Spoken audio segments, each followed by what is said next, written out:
I'm Joshua Simon. I'm Sam Joe. And we are The SG Boys, that little gay podcast from Singapore. Subscribe and find us on Instagram at The SG Boys. Should we start again? I think can start again. Okay.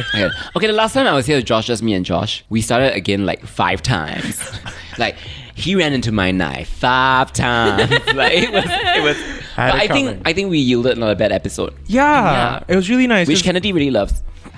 He listened to it, right? Right, he listened to it the moment it dropped last night. Yeah. What was your favorite episode of The SG Boys this season, Kennedy? Yeah. Shit.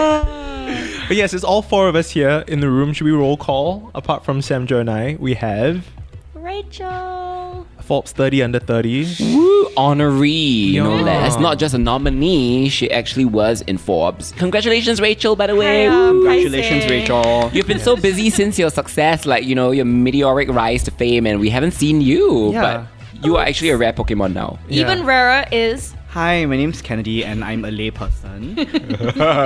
Kennedy's also been quite rare because he's been like busy with work and everything, right? Yeah. Disappeared. Or gymming. I think gymming. the only person I think in this table that I see the most often, kind of see but don't remember, is like Sam Joe.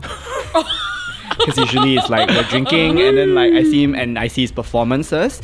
But other than seeing Sam Joe at those kinds of places, I...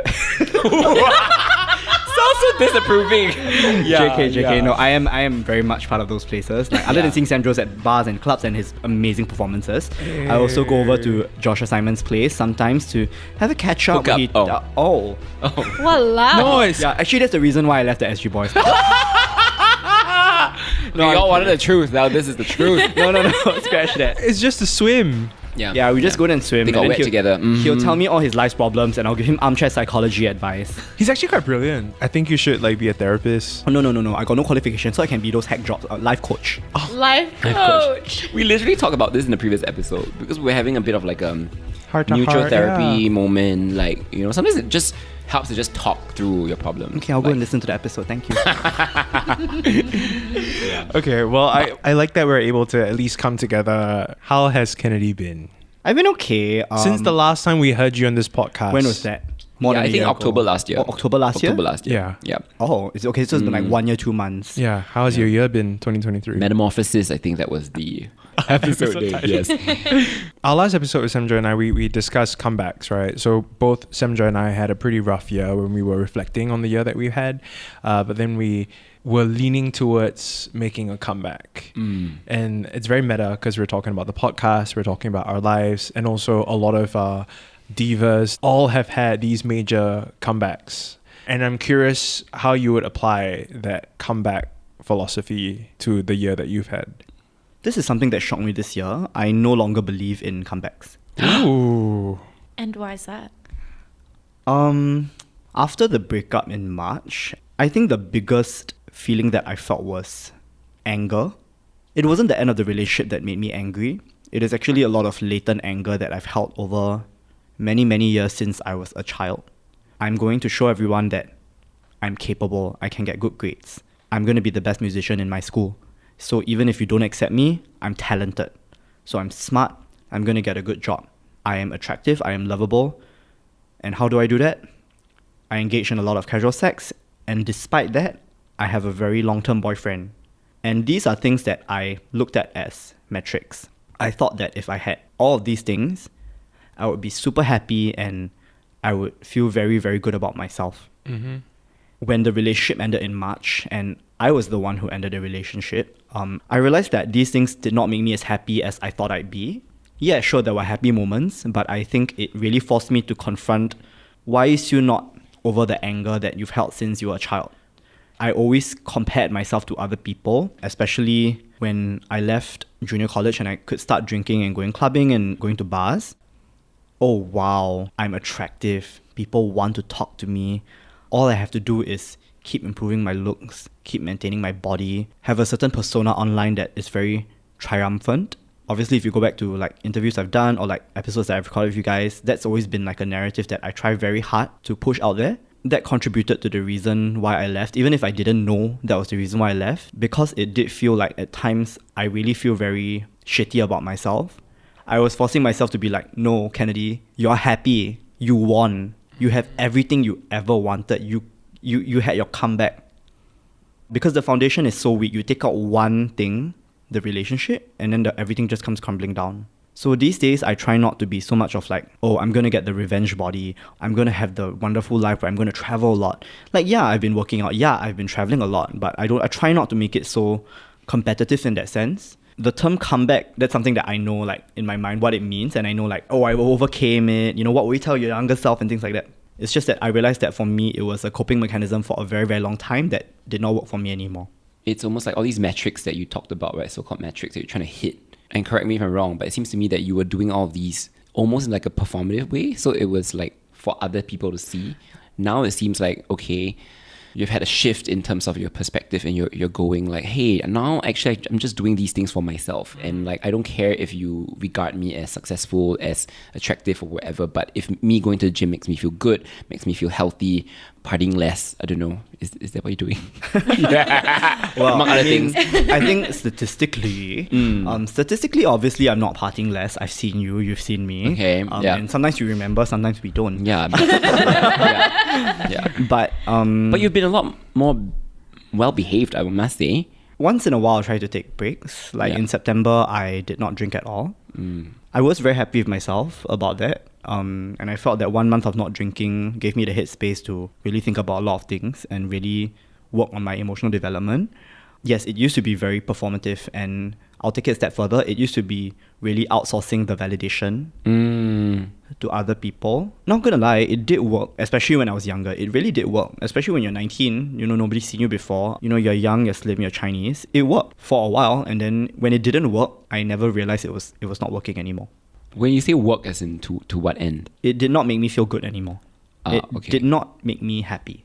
I see. I tried to do the whole new era thing. I tried to go to Songkran in April, and I tried to like get drunk off my ass and be around a lot of like so-called hot guys. I tried to do everything. It wasn't making me happy anymore, and it was a very scary. It was okay when it stopped working. The biggest feeling I had was fear. It was actually fear, and I was very, very scared. This whole plastic life that I used to patch up a lot of wounds that I had when I was younger, I felt like a very big farce. I felt like a huge imposter, and the stories that I told, things that I said online about my triumphs, it felt very fake. And on one hand, I know that that's not completely true. On the other hand, I still feel like a hypocrite at times. So how do you go from that headspace to where you are now? Because you clearly seem to be a lot more like, you know, calm about things and more at peace with things, right? I don't know if you guys agree. Yeah. What were your observations? So, you know, he really helped me through like a period of like anxiety a couple of weeks ago, like really put things in perspective for me. And it's probably the first time I've seen Kennedy like that. He was so parental to me. I cannot explain to you how significant that was even for like the weeks after just that conversation. The cliche goes that healing is not linear, right? You know, healing doesn't happen in a straight line. Yeah. I'm not saying that I'm healed. You know, I don't think anybody can say they are like 100% healed. You know, everyone goes through their own things, and I'm still going through a lot of my own issues. It's just that now I'm much more willing to like confront those issues. Whereas in the past, I was like, oh, so what if I have issues? I have a long-term boyfriend. I have this, I have that, I have blah, blah, blah, blah, blah. So I went for therapy. The thing that sparked my interest in going to therapy was actually TikTok. The algorithm is very scary. It recommended me things like, are you going through a breakup? What's your attachment style? Then I did all the quizzes online, and I did all that, you know. Then they're like, oh, is this your attachment style? You need to go back to your childhood. How were you raised as a child? I'm like, oh my God, this all makes sense, you know. And then I started reading self-help books, and it did get a bit obsessive, which is in itself a problem. But then after that, I was like, okay, you know what? Maybe I should speak to a professional now. One particularly good therapist just shot me back with a question. I just told her, I was like, I've done this, I know this. And then she just said, I'm going to stop you right there. You know, clearly you're someone who does a lot of reading, you know, you do all the work, inverted commas. But who or what in your life has made you feel like you need to be perfect to be worthy of love? Damn. And just that one question just rocked my whole world. I used to think that a lot of my problems and self-concept was because I got bullied for being gay. And then I realized that I had hidden the way I was parented the most. Sometimes it's really so deep in your subconscious that you don't realize. You know, Singaporeans in general are like quite competitive, right? Why are you looking at me? Girl. But No, like- yeah, I think so. No, in general, like competitive and generally avoidant of the scale, it's usually dismissive parenting, right? You have to earn the love. Yeah. Do you bring back a good report card? It's things like that that give you small signals that you have to earn love. Then you compound it with how I was treated because I was gay. Mm. Then it paints a very, very clear picture. Time to time, it still comes up and I still get very angry and I'm trying to let go of it. And you can't force these things because I reached a point where I was like, shit, I've done the work. Why am I not happy? Then I realized it was me going back to that old pattern of checking off the grocery list and Yeah. expecting the result to come. But these things take time. I mean, sure, I'm still gonna, get drunk sometimes and the closest of my friends will get emotional texts and things like that. That's still gonna happen. I'm just hoping that it will be less. Mm-hmm. But sometimes putting a name to the feeling is honestly half the battle. And I love hearing you so present because it's almost like you stop chasing the comeback story and you literally were coming back to you Yeah, you're coming into your own. and being so much kinder to yourself. I attended a youth camp for GBQ men. Very interesting for gay, bisexual, and queer men. Wow. When I first heard about it, it's run by this organization called Rainbow Asia. Okay. A camp for like literal adults that like usually mostly gay guys in one enclosed area. Come on lah, you will think something sexual, right? But I'm very happy to say that it was not. It was actually a very, very healing moment for me because I got to meet so many people who were there for similar reasons. No alcohol, no substances. There was a conducive air to it, but it wasn't clinical at the same time. It's like, okay, people want to try and experience something that it's not what you typically see. It's not always at a bar, always at a club. And there's nothing wrong with that. I mean, I love it. It's just that I wanted to see if there was more to it. More to being a GBQ man in Singapore. I'm happy to say that there is. I know that sounds so, it sounds... Yeah. No, I love it. It's so wholesome and like you talking about it alone, like you don't know, but the three of us can see your face is just lighting up. Yeah. So we checked in, there were some icebreakers, and the first speaker of the night was actually the Greenhouse, which is a trauma-focused substance abuse recovery center, giving us information on why is it that GBQ men have a higher propensity to... I mean, these are difficult conversations that I think, frankly speaking, it is the elephant in the room ever since repeal of 377A. Yes, we're all very happy that the law got repealed, but I think it's time to have difficult conversations about other problems within the community. Yeah. What causes GBQ men to have a higher proportion compared to other communities to use substances, and it really all leads back to shame and trauma, right? Yeah. And I think that's really set the tone for what the camp was going to be about. There are other workshops like platonic touch, consensual platonic touch. Also, how it goes is... Yeah, do you want to demonstrate on me? I'm sitting beside Kennedy, by the way, so... Sam Jo, may I Yes. touch your hand? Sure. Oh. Yeah. I'm sure it's platonic because I'm feeling something else. I mean, never knock it till you try, right? But no, but the whole concept behind it was to dispel the notion that touch only needs to be sexual. Yeah. Because we're usually in such, for gay men, we're usually in such sexualized environments. People like to treat people based on the way they look or whether they want to have sex with them. And that's actually so dehumanizing. In your day-to-day life, would you treat your colleague like that? You wouldn't. Yeah, you're right. And I don't understand why is it that when we go down to a bar, that has to be the case. And I'm saying full disclaimer, I may have done it in the past and I may have really contributed to this problem. Yeah. But I'm stepping in now with this awareness that it doesn't have to be this way. Why is it that we always have to be in a sexualized environment? So that was the first night. And then the second day, it was a lot of games interspersed with trivia about the local LGBT community. I like learning about history and things like that. She's educated. She's informed. The one that I really want to highlight was in the night, we had a campfire night. It was really fun because my group, we performed the Jingle Bell Rock scene from Mean Girls. I love it. I bet it was your idea. Yeah. I knew it. You're totally Regina George. Everyone was very enthusiastic about it. It was not like a lame, you know what I mean? Because if you're going to make me plan it, you better do it, Right. And typically, in a university camp, in local universities, you're the open gay kid. Everyone knows you're gay. So then you're typecasted as the gay best friend. Then they're like, oh my god, can you dance single ladies? Can you do this? Can you do that? And you kind of become like the comedic centerpiece who cross-dresses, who does the sassy routine, who shakes his ass, and everyone gets very entertained about it. And don't get me wrong, it's fun. It's fun. But as I get older, I start to realize that maybe it's a bit tokenistic. Yeah. Like, why are you the jester, right? Just Yeah. because of your sexuality. Why You know, are you like- always providing comic relief? In that camp, it felt like, oh, I'm doing the sassy Regina George dance. Other gay guys are also having fun with it. Yeah. And we're all genuinely enjoying it. And I don't feel like I'm just doing it for someone else's entertainment. I feel like it's empowering. It's incredible. Yeah. Did it feel more like, you know, even if they were laughing along with you rather than at you? It just Like, felt good. Like, yeah. Organic I and- try not to overanalyze it. Like, Okay. And you didn't have to sort of be other compared to everyone else, you know, because like I know it's like as well to sort of like Josh is the openly gay guy, you know, so we'll let him do this, and then like sometimes you kind of play along because it's your only way into the club. I was someone who actually I would play up the very stereotypically gay characteristics and make myself a caricature. Because I thought that doing that would make me like. So yeah, maybe it is a lot of my own doing. However, in that camp, I felt like I didn't have to do any of that. You're not separate from everyone else. Yeah, there was also this moment where we were eating dinner. It was a very precious moment. Give me that look. Snigger because it was Josh's favorite word for us when It's a very when- precious moment, yeah. back in the day. Precious. It felt like this could have been national service for me. Because here we were in like a bunk bed format, but I felt completely safe, which was something that I never really got to feel in NS. And I mean, I've been on the record about this before. NS was not a nice time for me. I recognized that moment that I had last weekend was like, wow, there are actually people who want similar things, you know, not just drinking and clubbing. And to be very upfront, there were times where we talked about all these things as well.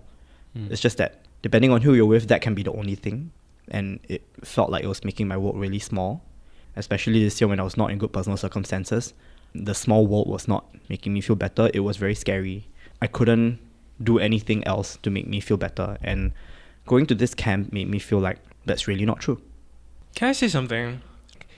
So much of what I wanted or needed for my growth came at such a late period of my life. I was reflecting on how I was treated through the years, how I treated other people in social circles, in relationships. I was like, I wish I knew better. So I wish I allowed better to be done to me, and how I wish I treated other people better. Yes, the partying and all that was fun, but that was the first thing that we went to play. We went to Taboo. We faced rejection there, learned to touch there. We learned what the rules were there. We learned very quickly who we are and who we're not. You know, like I knew I was not the slim Chinese whatever, which then put me down a certain other path where I became very angry at myself or other people, you know. Society views us with shame, so I'll treat myself with shame. I'll treat my body with shame. Our sex itself is shameful. We're given all these like quiet, hidden spots where we can be. So these are all that is only possible. These are the only places we'll have access to. These kind of environments, get used to it, you know. I'm not like that anymore. And I kind of wish I had that much earlier. It's me coming to terms with that. We would have really benefited from this much earlier. There was a question that popped up in the camp, which was like, have you ever felt like you would be judged based on your job as a queer person by other queer people? It's not something that usually you would think about. Do other queer people judge you for your job? Whenever you meet a new person, a lot of the first few questions that pop up in conversation, oh, what do you do? I'm myself, I'm trying to steer away from that because your job is not who you are. Yes, in heterosexual communities, that also comes up in topic. I mean, in Singapore especially, right? People compare their jobs and everything. But I realized for me, the unique queer experience was that when I was growing up, there were no so-called regular people in the media who were queer. My source of comparison of myself as a queer person was hot Chinese Insta-gays on Instagram. You see how this is all coming full circle, especially on the SG Boys. Yeah, which was, I mean, we named it sort of ironically. It was in that moment that I realized like, oh shit, I thought I was over it. But after going through the kind of journey I had in the last few months, and then someone asked me this question again, right? Then I'm like, I myself was giving myself pressure to look like having a good job, having a gym membership. Just now you mentioned like when we were 18 or 19, these are the only places that we go. Like a lot of it is not by choice. I also thought I was over this whole comparing to Insta-gays, but subconsciously deep down, I didn't know that I still was trying to force a form of perfectionism on myself. whatever information that we knew about the world, we learned from like parents or teachers or from TV and stuff. And for a lot of us who came into our age of we're starting to feel things with our bodies and with other people and everything, we kind of just turn to one another and be like, what is the right thing to do? Oh, you're a top, you're a bottom. Oh, you're supposed to be here, and this is the kind of drink you're supposed to order. These are the kind of friends you're supposed to hang out with. This is how you talk on Grindr. I thought that was all that we can have. It's so compartmentalized, right? It's Yeah. like on one hand, you don't act like that in your regular life. You don't act like that at work. You don't act like that with your childhood friends who are like probably most are straight. You don't treat them like that. But why is it that when you are in a gay space, you act like that? We were ashamed of ourselves, you know? Like, at least for me, in my case, it was like, oh, you're already sinful already. Therefore, you conduct yourself in that manner where you view yourself that way. Oh, it's a very self-fulfilling kind of thing. Exactly. Like, I'm with someone, I'm very happy, I'm starting to like carve something that feels right for both of us. And I'm just like, oh, I wish I knew I could have this. But then you're also like 33 now. You remember all the shit that you went through. You remember what it was like not knowing what to do and feeling very lost, and you didn't know what was right, what was wrong. So I'm just at that place where I'm like trying to come to terms with it. It's not easy lah. And I think last night I reached a kind of like, I was journaling and I reached a conclusion. The people who left would have left anyway. I know it sounds very simple, but it was very difficult for me to reach this point because I always thought that if I did everything right, maybe they could have stayed. Maybe they could have stayed, or people would love me. Yeah. That's what's been giving me a lot of anxiety. It's like I'm holding onto like a sponge, and I'm trying to like scrub, but it's not coming off. Yeah. You know, and I'm remembering people that were significant in my life and they're not there anymore. And I'm trying to like, hey, is there anything I can do to kind of like turn back time a little bit? Is there anything I can do to maybe kind of change a trajectory? Like if there's any way I could have known this life could have been possible for 20-year-old Josh. And I realized that's not true lah, because I think at the end of the day, the people who are no longer in my life, we just simply don't share the same values. Or maybe you do, but it's just, you know, there are so many other factors at play, and I've reached an age where I've been learning, and I'm still learning, but I've actually come to peace with it, that exactly what you said, Kennedy. Like there's some people who are just not meant to be in your lives, at least not at this point. Yeah. I was talking to another friend, you know, who kind of like had a situationship breakup, and, you know, he was crying and all that. And I was telling him, you know what, maybe now's not the time for y'all to be friends, because you clearly still have tender feelings for each other, but if it hurts so much now, revisit it down the road. You don't have to be the best of friends immediately after a breakup. Yeah. If it's meant to be, it will be like the Gwen Stefani song. Oh, I was Cool. gonna say the Ethel Cain song. No, but like Okay, my millennial references are very different, but like I really admire that you're able to speak like this and be Yes. so objective about it, you know. And I want, there are times where I can be like that. Like when Kennedy was on the couch, I mean, he was that to me. Yeah. But a lot of times I'm not like that. A lot of times I feel a little bit of everything and I get scared. Yes. And going back to the whole tracing everything back to your childhood, it is that, if I did this, then my parents would have, you know. And that's what I'm saying. That's Yeah. what I meant by the people who left anyway. What I meant was that you can't do more to make them love you. Exactly. And if you have to do more, it's saying something that's actually, for me, that's a red flag. Which You leads know. me to the second epiphany that I had. Feeling unattractive and unworthy are two different things. A lot of people build their lives around getting over feeling unattractive. But in actual fact, what's deeper than that is feeling unworthy. See, I was telling you all about Worthy of Kennedy. love. See, I told Yeah. you all I that Kennedy's hear it. going through something. I told you hear it. all. Yeah, I yeah, hear it. yeah. He's going through this Sadhguru, Oprah Winfrey, Super Soul. No, and You pray love. Yes! Call me I'm Julia really Roberts. soaking it all in I right now. kept trying to explain it to y'all. Yeah, yeah. No. I The Holy agree. Spirit I agree. has touched Kennedy's son. Yeah. when I reached that conclusion, right, a lot of things made sense. It really made sense. I spent a lot of my life thinking the two were the same. I thought that if I was hanging with the cool kids, if I was sleeping with X amount of guys, if I was having the looks on Instagram, having X amount of likes, I would be happy. But that was just making me feel more attractive. But it didn't make me feel more worthy. Can I ask a question to all of you? Of course. Does having this lens now make you imagine the future differently? So one thing that has really transpired over the last few months is... Oh shit, you're gonna hate me for this. It's okay, we already do so. It's a love-hate relationship in the house right now. I ate in Italy, I prayed in India. No, but real talk. I have picked up some spiritual practice. Oh my god. What did I tell you about the Holy Spirit? Kabbalah, is it Kabbalah? No, okay. It's just okay, it's not exactly spiritual. Yes, I read a book about Buddhism one time, but I've been doing like just meditation through an app. So it's actually very secular. There's no religious element to it. Mindfulness. But yes, it's mindfulness. And they introduce concepts to you like approaching life with curiosity. So just now you asked the question that, knowing what I know now, does it make me feel like there's more to the future? Definitely. Okay, I'm curious to find out. My curiosity might hurt me a lot, but I know that I will react in a different way compared to what I did in the past. So does this mean that like you're gonna like join back SG Boys full time every episode from here on? Why you ask me on the mic now? On the record. Because your fans want to know. It's Yeah. like, I mean, I don't I have care. no fans. What? Sam Jo is one of the only Don't tell everyone about my OnlyFans. It's secret. no. Okay, wait. Okay. Before I answer the question, have things changed? He still don't want the most fans. You still like you still edit everything out. I don't edit everything out. He's had to edit fewer things out because, like, there's no Kennedy around to say all the wrong stuff. I'm kidding. I'm kidding. No, I think we definitely miss you. Our chemistry was something that took a while to get to, I feel. Initially I didn't know you at all, right? It was only over shabu shabu. Remember shabu shabu? Yeah. Yeah, and then we drank. We actually went to a 7-Eleven to drink, I remember. I think we tap out drinks from 7-Eleven, Yeah. then we sat in some random alley.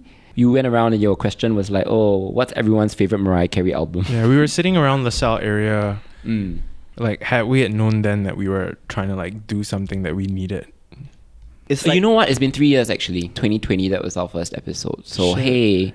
We ended up making something that we needed for ourselves.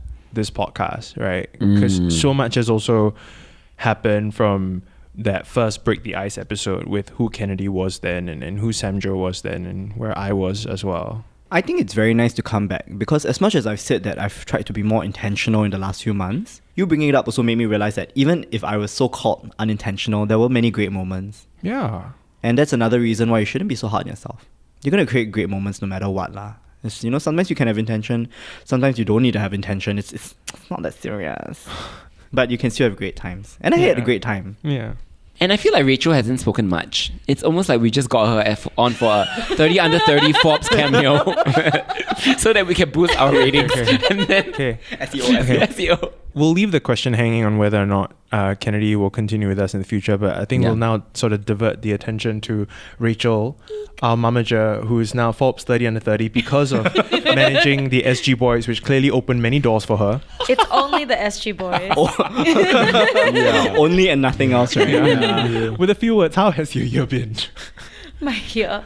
I've been trying to focus a lot on being present as well with what's around me. And I think looking for happiness is so hard. Sometimes you think you got it. Sometimes in this moment, it's exactly what it needs to be. But it's like this living, breathing organism. And you have to be okay with it changing. So that's sort of me right now. It's my own metamorphosis album, I guess. Yes. Someone told me the other day, by the way, that they learned the word metamorphosis from Hilary Duff's album, which cracks me up. I think a lot of us did, like from all these different album titles, like Schizophonic, I learned from Jerry Halliwell. Yeah, but which is actually a pun. On schizophrenia. I did not know that. So I thought... It's so smart because it's phonic, like sound. Yeah. Schizophonic. So I love the metaphor of the metamorphosis because actually the last few months I did have my own metaphor for my journey, and it's called a chrysalis. Okay. Which is a fancy name for a pupa before it blooms into a butterfly. Yeah, we know. Oh, you know Which album do you learn that off? Which album? This one I learned in primary school because you're learning about life cycles. What? So you learn that it starts off as like your time is chrysalis. It starts off as an egg, then it becomes a caterpillar. I wish we were filming this episode so you could see Sam Jo's reaction. No, Okay, but you're also speaking to like Elementary. yeah, but you're also speaking to a former journalist. Oh, now you can say already, right? Yeah, can what? Yeah. No, I was always a journalist. It's just that I know, but last time you were did- like always walking on eggshells around the fact you're a journalist. yeah. No, I I was was illegally recording there also lah.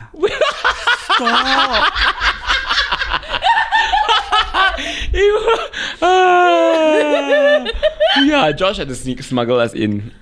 Yeah, Josh smuggled us in, and then you smuggled the vodka in. And it was just one smuggle after another. Good times. I'm Joshua Simon, I'm Sam Joe, and we are the SG Boys, that little gay podcast from Singapore. Subscribe and find us on Instagram at The SG Boys. The beliefs, views, and opinions expressed on this podcast are attributable to its hosts only and are not intended to malign any religion, ethnic group, organization, company, or individual.